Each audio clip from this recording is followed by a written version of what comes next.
একটি সুন্দর গ্রামে বাস করত এক কৃষক ও তার স্ত্রী। সামনেই কোরবানির ঈদ। এই ঈদকে ঘিরে তারা এবছরও একটি গরু বড় করেছে। গরুটির নাম মিঠু। কি কসাই, এবার গরু হাটে গরু কেমন উঠছে? আগে মহারাজ, গরু তো উঠেছে, কিন্তু এগুলো আপনার পছন্দ হবে না। আমার তো আর তর সইছে না। কবে পাবো আমি গরু? চিন্তা করবেন না মহারাজ, এই গ্রামে সবচেয়ে বড় গরুই আপনি পাবেন। এবার মিঠুর দাম ভালোই হবে গো। মিঠু অনেক বড় হয়েছে। এবার মিঠু বিক্রি হলে পাকা বাড়িটা করবো। হ্যাঁ গো, তাই করো তাই করো। আমারও অনেক ইচ্ছে পাকা বাড়িটা হোক। তা কি কি কৃষক, গরু তো ভালোই বড় হয়েছে, মহারাজের ভীষণ পছন্দ, বুঝলে?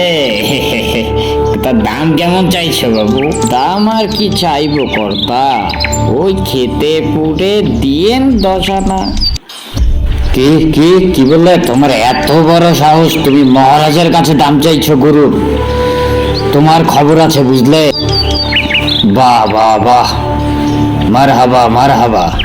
তো কৃষক, তোমার গরু কত চাইছো? কত টাকা দিতে হবে তোমাকে? কি বলবো মহারাজ, আপনার কাছে দাম চেয়ে কি প্রাণ হারাবো? আপনি দিন যা ভালো বুঝেন। মনে করো ভালো বুঝলাম না।